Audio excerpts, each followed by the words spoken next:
तो मेरा अब अनुरोध है एमपी साहब से, माननीय भाई दीपेंद्र हुड्डा जी, जो लगातार आपकी लड़ाई पार्लियामेंट के अंदर भी और बाहर भी आपकी लड़ रहे हैं, क्योंकि समय ज्यादा हो गया इसलिए, क्योंकि हुड्डा साहब आएंगे उससे पहले एमपी साहब बोल लें, उनसे अनुरोध है कि वो आए। एमपी साहब।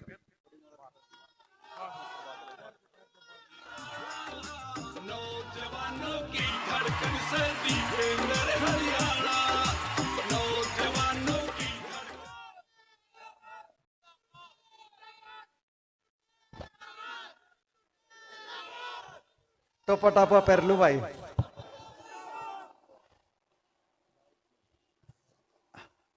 राम राम जी, एक बार फिर राम राम। सबने जोर से राम राम, थोड़ी गर्मी आएगी। राम राम।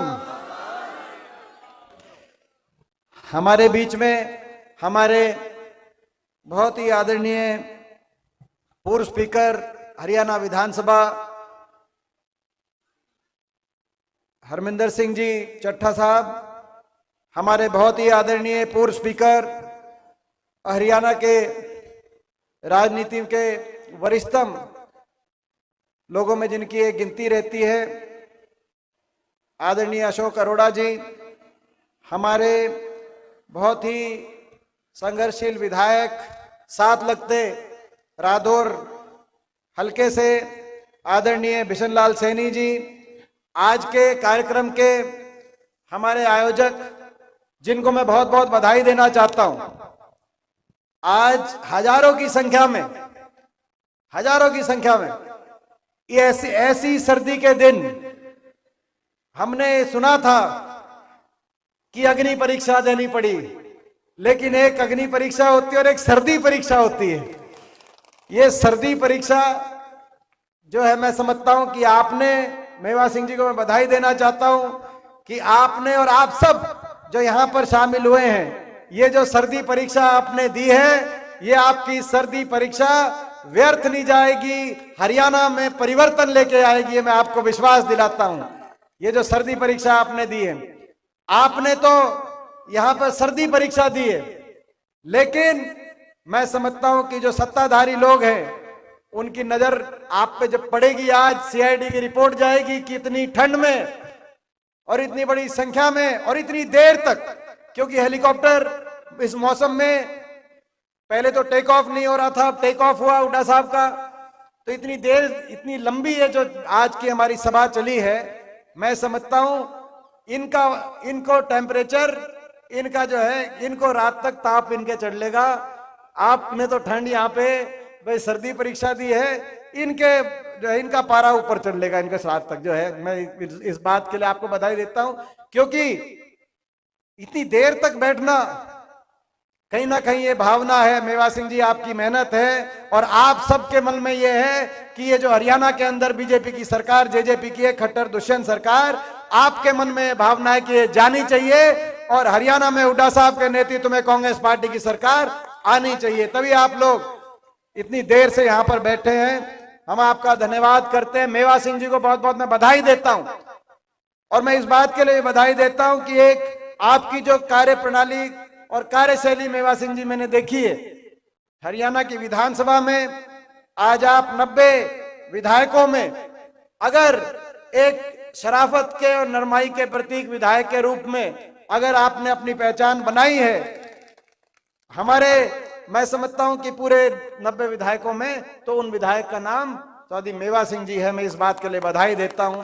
ये आपकी कमाई है कि आज हरियाणा में कहते हैं कि 90 विधायकों में सबसे शरीफ और भाई सबसे नरम और उसमें सबसे ईमानदार भी मैं जोड़, तो भाई ये आपकी कमाई है मेवा सिंह जी। ये एक दिन की कमाई नहीं है, ये अपने जीवन के एक तपस्या की और आपके स्वभाव की कमाई है। हम आपको शुभकामनाएं देते हैं। सभी पिता तुल्य बुजुर्ग, नौजवान साथी, मातृशक्ति, में एक एक मंचासीन नेताओं का नाम नहीं ले रहा क्योंकि ठंड की स्थिति है, हम कोशिश कर रहे हैं। आज हम ऐसे समय में यहां पर लाडवा मंडी में सभा कर रहे हैं कि जब कैलेंडर का आखिरी दिन है, कल नया साल शुरू होगा 24, तो सबसे पहले तो नए साल की बहुत शुभकामनाएं, हैप्पी न्यू ईयर, नए साल का भाई, हैप्पी न्यू ईयर सब में भाई, बहुत बहुत नया साल। और ये नया साल अच्छा हो और हरियाणा में बदलाव लेके आए, ये भी मैं शुभकामनाएं आपको देता हूं। जब नया 24 में, जब 24 ने दस्तखत दी है, तो यानी कि चुनाव की दस्तखत भी आपको सुनाई दे रही होगी। 2 महीने के बाद लोकसभा का चुनाव है और उसके बाद 4 महीने के बाद विधानसभा का चुनाव, अगर पहले नहीं कराया उन्होंने, तो जब चुनाव के समय, चुनाव का समय आ जाए तो तराजू पे तोल के फैसला करने का समय आता है कि कौन सा आप बटन दबाओगे कि अगले 5 साल खुशहाल हो, हमारा इलाका आगे जाए, बच्चों का अच्छा भविष्य हो। आपने 10 साल की सरकार को देखा है, बड़े बहुमत से 2014 में हरियाणा में भाजपा की सरकार बनी, खट्टर सरकार। अच्छे दिनों का वायदा था कि अच्छे दिन लाएंगे, हरियाणा को आगे लेके जाएंगे। लेकिन 10 साल के बाद यह सरकार हरियाणा को आगे लेके जाने वाली साबित नहीं हुई, हरियाणा को विकास में पीछे धकेलने वाली साबित हुई। जो हरियाणा 2014 से पहले कांग्रेस पार्टी की सरकार में, हुड्डा साहब के नेतृत्व वाली सरकार में, जो हरियाणा देश में विकास में नंबर 1 माना जाता था, प्रति व्यक्ति आय में हम नंबर 1 थे, विकास दर में नंबर 1 थे, प्रति व्यक्ति निवेश में नंबर 1 थे, खिलाड़ियों के सम्मान में हरियाणा देश में सबसे आगे था, किसान की कल्याणकारी योजनाओं में हरियाणा का जिक्र पूरे देश में होता था, चाहे 1600 करोड़ के किसान के बिजली के बिलों की माफी की बात हो, चाहे कोऑपरेटिव के 2200 करोड़ के कर्जे की माफी की बात उस समय हो, चाहे कोऑपरेटिव बैंक के काले कानूनों को समाप्त करने की बात हो, जमीन की नीलामी और गिरफ्तारी किसान की उस कानून को समाप्त करने की बात हो, चाहे देश में डंके की चोट पर सबसे ज्यादा देश में गन्ने के भाव, धान के भाव, पॉपुलर के भाव, 10 साल तक किसान को कोई आंदोलन नहीं करना पड़ा, ऐसी सरकार 10 साल कांग्रेस पार्टी की हुड्डा साहब के नेतृत्व में चली, किसी किसान को आंदोलन नहीं करना पड़ा। और चाहे उन 10 वर्ष में गरीब की कल्याणकारी योजनाओं की बात हो, देश में हरियाणा का जिक्र था, सबसे ज्यादा बुढ़ापा पेंशन हमारी थी, 100 गज का प्लॉट का फैसला, 4 लाख परिवारों को 100 गज के प्लॉट मिले, 20 लाख गरीब परिवार के बच्चों को स्कूल के अंदर 1 से 12वीं तक वजीफे की योजना शुरू उस समय हुई, चाहे पीने के पानी की टंकी टूटी की बात थी, चाहे राशन डिपो पे 5 किलो चाहे अनाज के साथ साथ, चाहे राशन डिपो पे तेल, चीनी और दाल की व्यवस्था की उस समय बात थी। प्रदेश विकास की तरफ आगे जा रहा था, आपस में भाईचारे में 10 साल में कभी खरोच नहीं आई, मगर फिर अच्छे दिनों का नारा आया और बीजेपी को आपने मौका दिया।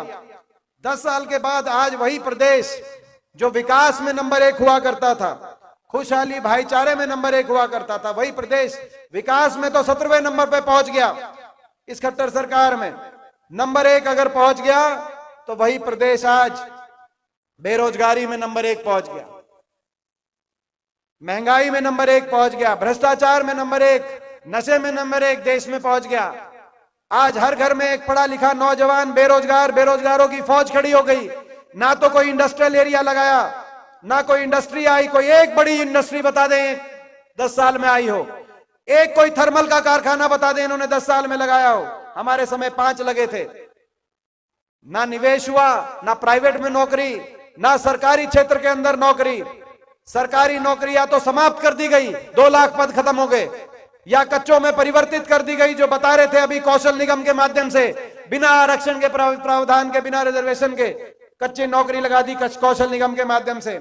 और उसके बाद जो बची कुची सरकारी नौकरी जो निकाली गई, उन नौकरियों में या तो भर्ती घोटालों की भेंट चढ़ गई हुई नौकरी, 20 से ज्यादा भर्ती घोटाले अगर देश में किसी प्रदेश में हुए तो हरियाणा प्रदेश में एचपीएससी के दफ्तरों में करोड़ों रुपए की बरामदगी हुई। अनिल नागर एक मुख्यमंत्री जी द्वारा लगाया गया सचिव, वहां पर करोड़ों रुपए की बरामदगी उनके दफ्तरों में हुई।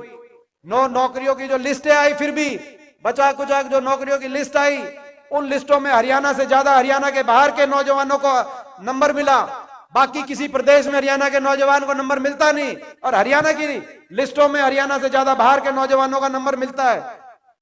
एसडीओ की लिस्ट आई, 80 में से 78 बाहर के, 2 हरियाणा के एसडीओ इलेक्ट्रिकल की 2021 में लिस्ट आई, 99 में से 77 बाहर के, केवल 22 हरियाणा के। इस साल असिस्टेंट प्रोफेसर टेक्निकल एजुकेशन की लिस्ट आई, 156 में से 103 बाहर के, केवल 53 हरियाणा के। अभी पंचायत डेवलपमेंट अफसर लगे, पंचायत डेवलपमेंट अफसर, बीडीओ, ब्लॉक डेवलपमेंट अफसर जिसको बोलते हैं, गांव में काम करना, पंचायतों के साथ 7 लगे, 7 में से 5 बाहर के, बाकी प्रदेशों के।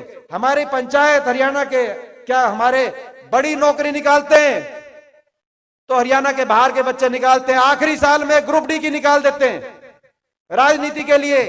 पिछली बार भी 5 साल तक नौकरी नहीं निकाली, 2019 के इलेक्शन से पहले ग्रुप डी की निकाल दी।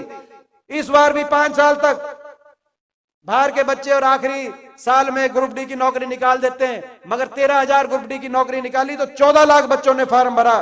हरियाणा के अंदर कितनी बेरोजगारी बन गई इसका आप अंदाजा लगा सकते हो। मैं खट्टर साहब से पूछना चाहता हूं, ये पर्ची खर्ची की आप बात करते हो, मैं खट्टर साहब ये बताओ बाहर से कौन सी पर्ची आती है, कौन से आरएसएस के कार्यालय से पर्ची आती है कि आप हरियाणा की नौकरियां बाहर के बच्चों को दिलवाने का आप 4 साल काम करते हो और आखिरी साल। आज देश में सबसे ज्यादा बेरोजगारी हरियाणा के अंदर, हर घर में बेरोजगार। आज कहीं बेरोजगारी से कहीं निराशा की तरफ, कहीं कोई नौजवान निराश है, कहीं डिप्रेशन का शिकार है, कहीं नशे की तरफ वो कदम बढ़ा रहा है, तो कहीं अपराध की तरफ, और कहीं अपना घर बार बेचकर विदेश की तरफ पलायन कर रहा है। आज विदेश में मैं अमेरिका जाके आया 3 दिन के लिए, वहां पर इतने नौजवान हमारे, कोई अपना डंकी के रास्ते अपनी जान हथेली पे रखकर 50-50 लाख अपना कहीं अपने घर बार बेचकर, कहीं अपने गिरवी रख के 50-50 लाख का लोन उठाकर और अपनी जान हथेली पे रख के पनामा के जंगलों के रास्ते और जो मैक्सिको की दीवार कूदते हैं तो गांव के अंदर पटाखा फूंकता है। खट्टर साहब आज ये मैं आपको बताना चाहता हूं, आपकी जानकारी में मैं लाना चाहता हूं। बड़े, ये मैं गलत तो नहीं कह रहा, यह तो इलाका, और मैं वहां पे कह के आया था अमेरिका में अपने सारे नौजवानों को, सबसे उनको कह के आया था कि आपको चिंता नहीं करनी, हमें पता है इन 5-7 साल में ऐसी स्थिति बन गई, आप पहुंचे हो इतनी मजबूरी में, और इतनी मजबूरी में रह रहे हैं वहां पर इतनी मजबूरी में रह रहे हैं कि 15-15 साल तक वापस आना उनका मुश्किल है जब तक उनके रेगुलराइजेशन ना हो। तो यहाँ पर पीछे कहीं घर में कोई हारी हो, बीमारी हो, कोई ब्याह शादी हो, किसी की कोई देहांत हो जाए तो बच्चा वापस भी नहीं आ सकता। उनके माता पिता के दिलों पे क्या बन रही होगी उसका अंदाजा लगाना मुश्किल है। मैं कहना चाहता हूं, ऐसे हर परिवार से कहना चाहता हूं, और अपने भाइयों को मैं वहां पे कह के आया हूं कि आप चिंता मत करो। आप ये मानना, आपका एक बेटा अमेरिका में है तो दूसरा बेटा आपका दीपेंद्र हरियाणा में है, कहीं कोई आपको कमी नहीं आने देंगे। कहीं जरूरत होगी तो आपके साथ खड़े हैं, और आने वाले समय में हरियाणा में इस परिस्थिति को बदलेंगे और हरियाणा में, ताकि विश्व स्तरीय आपको यही अवसर मिले, यही रोजगार मिले। कोई जाए तो अपनी खुशी से जाए, अपनी मनमर्जी से जाए, और इतनी चुनौतियों में और इतना रिस्क उठा के कोई किसी को नहीं जाना, मजबूरी में किसी को ना जाना पड़े। ऐसे हालात हरियाणा में हम बनाने का काम करेंगे। आज देश में सबसे ज्यादा बेरोजगारी हरियाणा में, देश में सबसे ज्यादा महंगाई, सबसे महंगा डीजल, पेट्रोल, रसोई गैस का सिलेंडर, सबसे महंगी बिजली, सबसे महंगी बिजली हरियाणा में क्यों है? आज हजारों में बिजली का बिल आ रहा है। मैं पूछना चाहता हूं आपसे, आज गरीब आदमी के हजारों में बिजली का बिल आ रहा है कि नहीं आ रहा? मैं आपसे पूछना चाहता हूं। बिजली के बिल आ रहे हैं क्योंकि अदानी से समझौता बदल दिया, अदानी कंपनी से बिजली दिलवा रहे हैं। सस्ते में बिजली का 20 साल का समझौता था जो हमारी सरकार के समय हुआ था। भ्रष्टाचार का मामला, अदानी से बिजली का समझौता बदलवा के देश में सबसे महंगी बिजली हरियाणा के उपभोक्ता को दिलवाने का काम कर रहे हैं। मैं आज ये कहना चाहता हूं, नए साल में ये सरकार जाएगी, और आज हम ये संकल्प लेते हैं सरकार जाएगी, बिजली में हो रहा है ये भ्रष्टाचार समाप्त होगा, और हिमाचल प्रदेश में कांग्रेस पार्टी की सरकार की तर्ज में हर परिवार को, हर बिजली उपभोक्ता को 300 यूनिट फ्री बिजली में दिलवाने का हम काम करेंगे। ये आज संकल्प हम लेते हैं, ये हमारा संकल्प। आज देश में सबसे ज्यादा, सबसे महंगी बिजली, देश में सबसे ज्यादा बेरोजगारी, सबसे ज्यादा महंगाई, और देश में सबसे ज्यादा भ्रष्टाचार, क्योंकि ये सरकार तो भ्रष्टाचार के आधार पर बनी। 5100 बुढ़ापा पेंशन के आधार पे कह दिया, समझौता कर लिया दुष्यंत चौटाला ने, लोगों को धोखा दे गया, विश्वासघात कर दिया। आपको याद होगा पिछले 2019 के चुनाव में लोग इस सरकार को नहीं चाहते थे, सरकार से दुखी थे, सरकार को बदलना चाहते थे। यही कारण था 14 मंत्री सरकार के उतरे, 14 में से 12 मंत्रियों को लोगों ने वापस नहीं जाने दिया। आप याद करो 2019 का इलेक्शन, पिछला इलेक्शन, शाहबाज से भी इनके एक मंत्री थे, आपने देखा होगा 14 मंत्री उतरे थे, लेकिन लोगों ने वापस विधानसभा में नहीं जाने दिया। दुखी थे इस सरकार से। बीजेपी ने नारा दिया था खट्टर साहब ने कि 75 पार, लोकसभा चुनाव के बाद 75 पार। इस दौरान जेजेपी एक पार्टी आई, दुष्यंत चौटाला, उसने नारा दे दिया। क्या नारा दे दिया? बीजेपी को भेजेंगे जमुना पार। एक कहता था 75 पार, दूसरा कहता था जमुना पार। इलेक्शन का नतीजा आते ही दोनों बन गए जमा पक्के यार। बन गए कि नहीं बन गए? दोनों बन गए पक्के यार। और हरियाणा में बना दी ऐसी भ्रष्ट सरकार, जनता कर रही हाहाकार। कह दिया, ये कह दिया कि 5100 बुढ़ापा पेंशन, और फैक्ट्रियों में एक फैक्ट्री तो नहीं लगाई नहीं, लेकिन फैक्ट्रियों में 75% हरियाणा के बच्चों को रिजर्वेशन पे की बात पे समझौता कर रहे हैं। ना तो फैक्ट्रियों में रिजर्वेशन का लागू हुआ 5 साल में। आज 5 साल के बाद मैं पूछता हूं, वो 5100 बुढ़ापा पेंशन कहां है? 5100 बुढ़ापा पेंशन का समझौता नहीं था। अपने भ्रष्टाचार के मुकदमे फाइल बंद कराने का समझौता था। हरियाणा में महकमे बांटकर एक दूसरे, कोई शराब का महकमा ले गया, कोई माइनिंग का महकमा ले गया, कोई खनन का महकमा ले गया, कोई एक्साइज का महकमा ले गया। महकमे बांटकर हरियाणा को लूटने का समझौता था। और ये हम क्या कहेंगे, इन्हीं के विधायक कह गए। जब महकमे बटे, हरियाणा का ये सरकार दूसरी शुरू हुई, तो दादा गौतम, इनके पंडित जी विधायक है नारनौंद हिसार से, कल वहां पे मेरा प्रोग्राम था, उनका बयान आया कि खोपर बढ़ गया सरकार में और खोपर एक लाए जीमने लग रहा है। आपको याद होगा, बोला खोपर एक लाए जीम गया। आया था कि नहीं आया था? इस बात की भी जांच होनी चाहिए। जीम गया इस सरकार में, भ्रष्टाचार का केस बनता है, इनके विधायक बता रहे हैं भ्रष्टाचार का समझौता था। मैं चुनौती देता हूं जेजेपी वालों को, मैं चुनौती देता हूं। पिछली बार तो 10 विधायक आपके आ गए थे जमुना पार के नारे से, लेकिन आपने बड़ा विश्वासघात कर दिया है बड़े बुजुर्गों के साथ, अपने मतदाता के साथ, जिन्होंने जमुना पार बीजेपी को भेजो के नाम पे वोट दी। इस बार मैं चुनौती देता हूं, आपको कितनी तकलीफ हो मुझसे, लेकिन मैं चुनौती देता हूं। हम ईमानदारी से लड़ाई लड़ रहे हैं। 90 सीट है हरियाणा की, छुट्टी बोलते हैं, 1 सीट से आप अपना जमानत बचा के दिखाना। आपने इतना बड़ा विश्वासघात किया है, जनता वोट की चोट से उस विश्वासघात का जवाब देगी। मगर मैं आपको भी कहना चाहता हूं, सरकार बदलेगी। आपकी सरकार बनी हुई है हरियाणा में, पिछली बीजेपी सरकार के खिलाफ थी, मगर उसकी जनभावना की रक्षा आपको करनी है। साजिश और षड्यंत्र होंगे, जैसे पिछली बार जेजेपी को बीजेपी के इशारे से उतारा गया मैदान में, इस बार जेजेपी, इनका समझौता हो गया समझौता तोड़ने का। ये आपके बीच में फिर आएंगे, अपने उम्मीदवार खड़े करेंगे। कहीं कोई इनेलो पार्टी आएगी। इनेलो पार्टी तो वो पार्टी है जो जेजेपी से भी पहले बीजेपी से हाथ मिलाएगी। सबका लक्ष्य एक होगा कि कांग्रेस की वोट में सेंध मार के दोबारा से बीजेपी की सरकार, विपक्ष की वोट में बिखराव पैदा करके दोबारा से बीजेपी की सरकार बने। मैं पूछना चाहता हूं, ये चीटिंग जो पिछली बार जमुना पार के नारे देकर और बीजेपी का समर्थन करके जो चीटिंग की गई, ये जो चीटिंग है, ये विश्वासघात है। इस चीटिंग का इस बार जागरूकता से इस चीटिंग को समझोगे कि नहीं समझोगे? एक बार हाथ खड़ा करके बताओ भाई, इस चीटिंग को आप समझोगे कि नहीं समझोगे? इस चीटिंग का ख्याल आपको रखवाली रखनी है। चीटिंग किसी को मत करने देना। सरकार आपकी हम बना के दिखाएंगे। जो भाई कमर के पीछे कोई वार करे, उसका हिसाब आप ले लेना। छाती आपके लिए हम अड़ा देंगे जहां आप कहोगे। ये मैं आज का आपको कहना चाहता हूं। और आज ये भी हम ये भी कहना चाहते हैं, धोखा दे दिया आपने 5100 की बुढ़ापा पेंशन पे। तारीख बदलेगी, साल बदलेगा, नए साल में सरकार बदलेगी और 5100 बुढ़ापा पेंशन की बात बदलेगी। जिस दिन कांग्रेस पार्टी की सरकार बनेगी, हुड्डा साहब के नेतृत्व में देश में डंके की चोट पर 6000 बुढ़ापा पेंशन हर बड़े बुजुर्ग को दिलवाने का हम काम करेंगे। कोई रोक सकता तो रोक के दिखाए। आज हम ये कहना चाहते हैं, ये ऐसी सरकार, मगर दुख इस बात का है, बेरोजगारी में, महंगाई में, भ्रष्टाचार में, नशे में हरियाणा नंबर 1 बन गया। इस बात का दुख है। विकास की पटरी से उतर गया हरियाणा, इस बात की टीस है मन में। लेकिन उससे भी बड़ा दुख इस बात का है कि इस सब के बावजूद घमंड में भी नंबर 1 बन गया। सरकार के घमंड में नंबर 1, हर बात में घमंड, इतना अहंकार।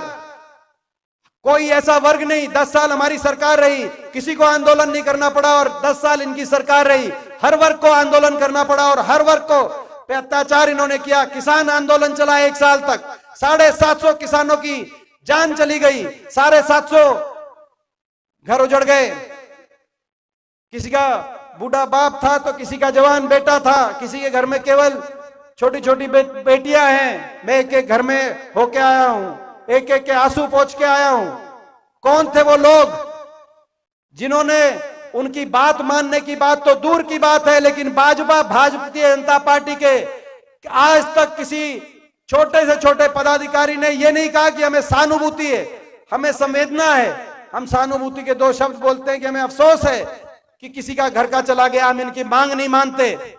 उनको देशद्रोही बताया गया, देश की संसद में देशद्रोही बताया गया। मैंने कितना अकेलापन महसूस किया होगा, आप अंदाजा लगा सकते हैं उस देश की संसद में। आज भाजपा के हरियाणा में 15 सांसद हैं, 15 में से 14 बीजेपी के सांसद हैं, 10 लोकसभा के, 5 राज्यसभा के, एक अकेला विपक्ष के सांसद के रूप में इस मोदी सरकार से पूरी भाजपा के सामने जब किसान आंदोलन के बीच में मैं खड़े होकर आंख में आंख मिलाकर जब लड़ाई लड़ता हूंगा और सारी बीजेपी टूट के पड़ती होगी देश की। आपका बेटा था, जब किसी का घर उजड़ता था तो दिल में दर्द होता था, वहां जाके ना लड़ूं तो क्या करूं, मगर पूरी बीजेपी जब टूट के पड़ती थी, पूरे देश की बीजेपी, तो मैंने कितना अकेलापन महसूस किया होगा, आप अंदाजा लगा सकते हो। मैं पूछना चाहता हूं, वहां तो मैं अकेला रह गया था, लेकिन आने वाले समय में हरियाणा में जब इस बात का हिसाब होगा तब आप अकेला तो नहीं पड़ने दोगे। मैं आज से पूछना चाहता हूं। यह अहंकार, कहा देशद्रोही बताते थे, कभी कुछ बताते थे। यह अहंकार, जब किसान आया तो अहंकार, जब खिलाड़ी हमारी बेटियां अपने मेडल वापस कर रही है, अपने पुरस्कार वापस कर रही है, केवल न्याय मांग रही है। लेकिन एक हमारी खेल मंत्री, मुख्यमंत्री, उनको न्याय दिलाने के बाद कह रहे खेल मंत्री को नहीं हटाएंगे, तो अभी मंत्री है, मंत्री रहेगा। कितना बड़ा अहंकार। प्रधानमंत्री जो उनके साथ फोटो खिंचवाते थे, वो मंत्री, खेल मंत्री, मुख्यमंत्री जो एयरपोर्ट पे पहुंचते थे, जब ये बेटियां मेडल लेके आती थी, उनके साथ फोटो खिंचवाते थे। अरे ये वो देश है जिस देश में अपने दुश्मन की बहन बेटी की इज्जत को भी अपनी इज्जत माना जाता है। महाराणा प्रताप का देश है जहां बहन बेटी की इज्जत के लिए अपना जान न्यौछावर करी जाती है। ये महाभारत का देश है जहां बहन बेटी की इज्जत पे कुरुक्षेत्र के अंदर धर्म युद्ध लड़ा जाता है। लेकिन ये बेटियां कौन बेटियां थी, इनका क्या कसूर था, ये कौन से प्रदेश से आई, किस वर्ग से आई, इसका क्या मायना है। सरकार का राजधर्म था कि इनको न्याय दिलाते, आरोपी के साथ खड़ा नहीं होते, चाहे वो आरोपी भाजपा के सांसद हो या भाजपा के मंत्री हो, उनको न्याय दिलाना चाहिए था। लेकिन आज तक एक शब्द भी किसी ने यह नहीं बोला कि ये देश आपका है, आप धीरज रखो, आपको न्याय मिलेगा। ये अहंकार, इस सरकार को घमंड। किसान आए तो घमंड, हमारी महिलाएं बेटियां आई तो घमंड, कर्मचारी आए ओल्ड पेंशन स्कीम मांगने, उन पे लाठीचार्ज, सरपंच आए अपना अधिकार मानने तो लाठीचार्ज, मनरेगा के मजदूर अपनी मजदूरी के लिए बढ़ाने के लिए आए करनाल में, उन पे लाठीचार्ज, ग्रामीण चौकीदार, सफाई कर्मचारी, गरीब आदमी जब अपना मानदेय बढ़ाने के लिए आए तब लाठीचार्ज, आड़ती जब अपनी हड़ताल पे गए तो आड़तियों को उसी भाषा में जवाब दिया गया, आशा वर्कर, आंगनवाड़ी, हमारी महिलाएं जब आई उन पे लाठीचार्ज। 10 साल हमारी भी सरकार रही, किसी पे लाठीचार्ज एक भी पूरे हरियाणा के अंदर हुआ हो तो हम जिम्मेदार हैं। 10 साल तक किसी को आंदोलन नहीं करना पड़ा, किसी पे लाठीचार्ज नहीं। यहाँ हर वर्ग के साथ इतना अपमान, और मुख्यमंत्री जहां जाते हैं इस भाषा का प्रयोग करते हैं जनता को। अभी एक गए हिसार के अंदर, एक लेडीज खड़ी हुई, कहा कि जी इतनी बेरोजगारी है, कोई फैक्ट्री लगवा दो, कहा इसको बिठा के चंद्रयान पे बिठा के चांद पे भिजवा दो। सिरसा में एक लेडीज खड़ी हुई कि चिट्टे से नशे से मेरा 22 साल का बच्चा चला गया, विधवा लेडीज हूं। बोला किसी ने सिखा के भेजी है, कोई अपने बच्चे के बारे में बोलेगा सिखा के भेजी, बोला सिखा के भेजिए, इसको बाहर फिकवाओ। एक खड़ा हुआ सिरसा के अंदर, बोला किसान जो है, किसान की समस्या, बोला तो किसी पार्टी का लगता है पदाधिकारी, इसकी पिटाई करवाओ। कहां पिटाई करवाओ? करनाल में बोला मुख्यमंत्री जी ने कि ये जो ब्लैक कैट जो है ये अपना हमारी सिक्योरिटी है, उठा के बाहर फिकवा देंगे, धक्के मार के बाहर फिकवा देंगे। हम भी सरकार में रहे थे 10 साल, हमने खुद धक्के खाए होंगे, किसी एक को उंगली भी लगाने का काम हमने किया नहीं होगा। मुख्यमंत्री जी ये घमंड, कल भी एक जगह एक नौजवान ने पूछा तो उसका जवाब दिया कि भाई जो है कैसा जवाब दिया, आज वायरल हो रहा है। एक अपने नौकरी के बारे में पूछा, मैं उसमें मुख्यमंत्री जी घमंड बहुत हो गया इस सरकार को, अहंकार बहुत हो गया सरकार को। मैं पूछना चाहता हूं, ये अहंकार 5 साल का लाइसेंस इस अहंकार को बढ़ाने के लिए दोबारा और दोगे या इस अहंकार को तोड़ने के लिए इनका 5 साल का लाइसेंस कैंसिल करोगे, बदलाव लाओगे? और विकास की पटरी से उतर गया हरियाणा। कोई एक नई परियोजना बताए हरियाणा में, सरकार को चुनौती देते हैं। 5 थर्मल कारखाने लगे हमारे समय, यमुनानगर से लेकर हिसार तक। आपका एक कारखाना लगाओ तो बताओ। 250 किलोमीटर रेल की लाइन हमारे समय बिछी, आपने 1 इंच रेल की लाइन 10 साल में बनी हो तो बताओ। 12 यूनिवर्सिटी, 12 विश्वविद्यालय हरियाणा के अंदर बने जब हमारी सरकार थी सरकारी, आपने 1 यूनिवर्सिटी बनाई हो तो बताओ। 17 राष्ट्रीय संस्था जिसमें NID कुरुक्षेत्र भी शामिल है, उस समय हरियाणा के अंदर आए। आपका एक संस्था आया हो तो आप हरियाणा बताओ। 4 लाख गरीब परिवारों को प्लॉट मिले, आपका एक प्लॉट मिला हो तो आप बताओ। इस सरकार के अंदर किसी SC वर्ग के भाई को कोई प्लॉट मिला हो, कोई मकान आया हो सरकार की तरफ से तो आप उसका बताओ। उस समय 81 किलोमीटर मेट्रो आई, आप 1 किलोमीटर मेट्रो, 1 खंबा मेट्रो का कहीं आगे आए हो मुख्यमंत्री जी, वो बताओ। एक परियोजना बताओ। परियोजना तो मिली नहीं, परियोजनाओं को कैंसिल करने का काम हुआ। कहीं अंतरराष्ट्रीय एयरपोर्ट जेवर नोएडा चला गया तो दादूपुर नलवी नहर, आज वाटर लेवल इतना नीचे जा रहा है यहाँ पूरे इलाके के अंदर। इस पूरे इलाके जा रहा है कि नहीं जा रहा, मैं पूछना चाहता हूं। दादूपुर नलवी नहर बनाई गई, नहर कैंसिल कर दी कि किसानों को मुआवजा ना देना पड़े। सरकार बदलेगी, दादूपुर नलवी का भी दोबारा निर्माण होगा। आज हम ये भी कहना चाहते हैं इस मंच के माध्यम से। कोई काम तो किया नहीं, बने बनाए काम रोक दिए। लाडवा का बाईपास बनना था, सारे जो अभी मेवा सिंह जी ने बताया कि सारा नोटिफिकेशन हो गया था। जाम से यहां से लेकर रादौर तक दोनों हमारे विधायक बैठे हैं, बिशन लाल सैनी जी भी बैठे हैं और मेवा सिंह जी भी बैठे हैं। यहां से लेकर पूरे रादौर तक ये अगर बाईपास बनता सबको सहूलियत होती, लेकिन क्योंकि हमारी सरकार में नोटिफिकेशन था 10 साल तक कुछ काम किया नहीं। मगर पुराने काम भी, कहीं दादूपुर नलवी नहर अटवा रहे हैं, कभी ये लाडवा का बाईपास रुकवा रहे हैं। मैं कहना चाहता हूं सरकार से, 5 महीने बचे हैं आपके पास। 5 महीने में या तो आप इस पे काम शुरू कराओ जिम्मेदार विपक्ष की तरह, हम आपका स्वागत करेंगे, धन्यवाद करेंगे। नहीं तो सरकार बनते ही पहली कलम से, मेवा सिंह जी ने जो आज बात कही है, पहली कलम से सर आज या लाडवा में आपने जो यहाँ पे सर्दी की परीक्षा दी है, जैसे ही सरकार बनेगी, जब सरकार बनते ही यहीं पे हम रैली करेंगे, यहीं सभा करेंगे, उसका हम निमंत्रण देके जाते हैं आपको। और लाडवा के बाईपास का पत्थर रख के जाएंगे जब पहली मीटिंग करके। आज हम सरकार को यहाँ चुनौती के साथ कहना चाहते हैं, नए साल में हम संकल्प लेते हैं, नए साल में सरकार बदलेगी। 750 किसानों की जान लेने वाली सरकार, अत्याचार करने वाली सरकार जाएगी।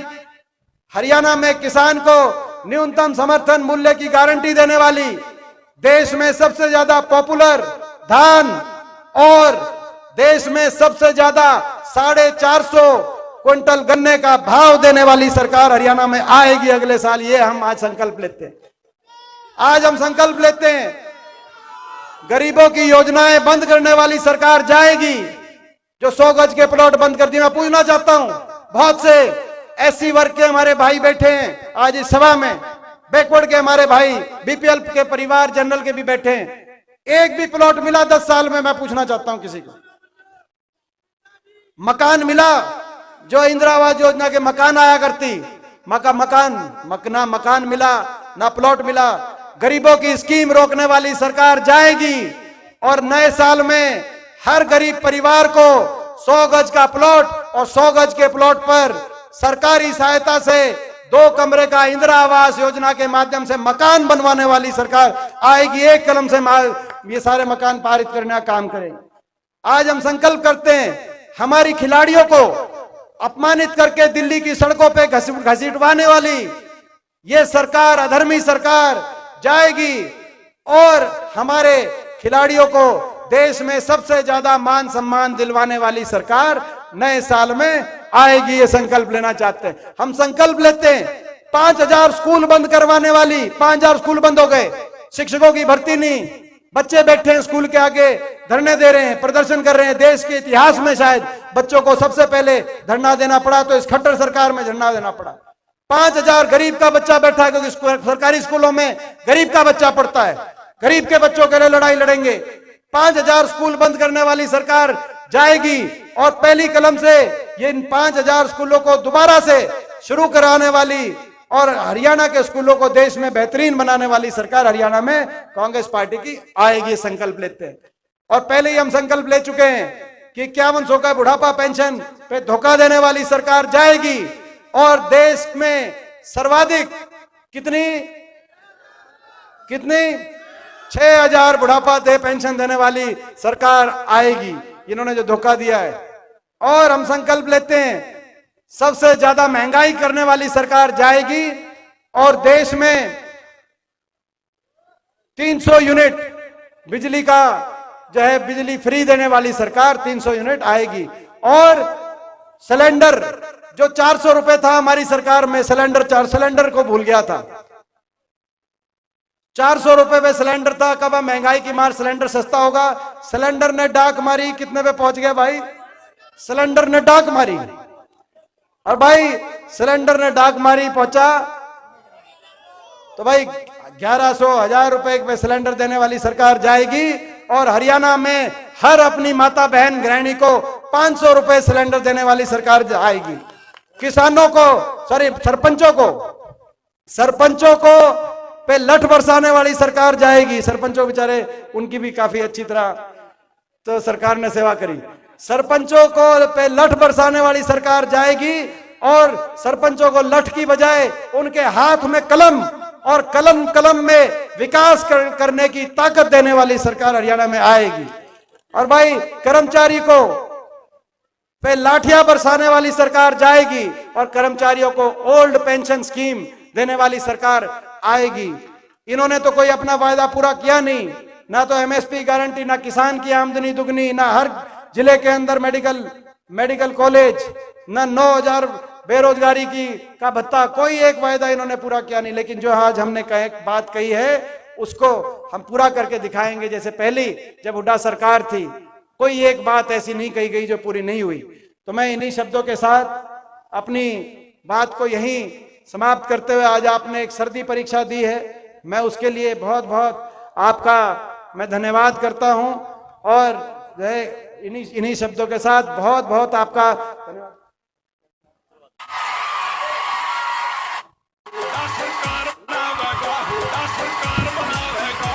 आवाज बनावेगा, सरकार बनावेगा।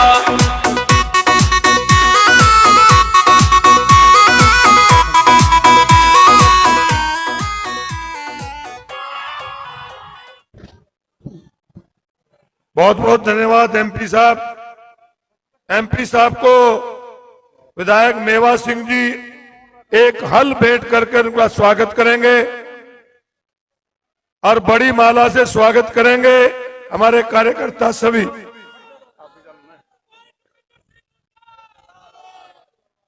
मेरा आप सबसे माफी चाहते हैं कि हुड्डा साहब का हेलीकॉप्टर उड़ा तो था, परंतु मौसम खराब होने की वजह से उतर नहीं पाया। एमपी साहब, मैं आप सबसे भाई जो हुड्डा साहब का हेलीकॉप्टर टेक ऑफ किया करके वापस दिल्ली चला गया, क्योंकि यहाँ पे लैंडिंग धुंध की वजह से लैंडिंग की परमिशन नहीं मिली। हुड्डा साहब का ये टेलीफोन आया है कि आप कहो तो मैं अभी चल पड़ूं दिल्ली से। मैं आप सबसे, क्योंकि ठंड ज्यादा है, मैं आप सबसे पूछना चाहता हूं कि भाई हुड्डा साहब को ये कह दें कि भाई हुड्डा साहब की और उदय भान जी की तरफ से जो मैंने बात की वो सारी बात आपकी पूरी, एक बार हाथ खड़ा करके वे उनको ये आश्वासन दे दें और उनको और नए साल की बधाई हुड्डा साहब आप सबको दे रहे हैं, क्योंकि वो दिल्ली से चलेंगे तो मैं समझता हूं इसमें जो है ना ठंड में हम नहीं चाहते कि भाई इतना ज्यादा वो वहां से चले। वहां से हेलीकॉप्टर टेक ऑफ करके घूम के वापस उन्होंने दिल्ली उतार दिया है, मगर उनकी हाजिरी पूरी, भाई उनकी पूरी हाजिरी मानोगे तो उनको मैं बता दूं, भाई देखो मैं बताऊं कहीं मेरा उलाने का काम हो जाए।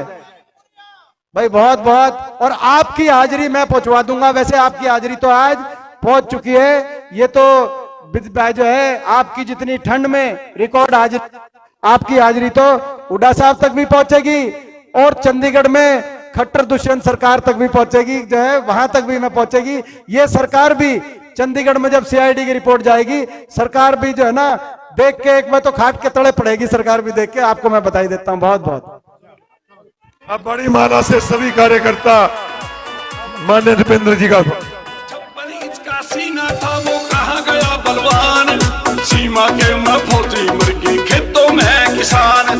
56 इंच का सीना था वो कहाँ गया बलवान, सीमा के मैं फौजी मुर्गी खेतों में किसान।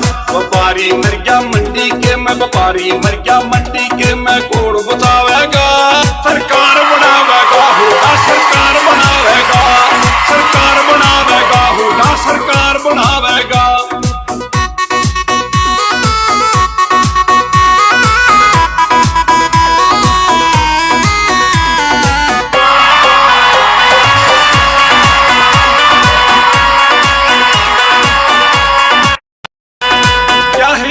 मुसलमान ये देश हमारा है, छत्ती बिरादरी एक रहे हुड्डा का नारा है। क्या हिंदू क्या मुसलमान ये देश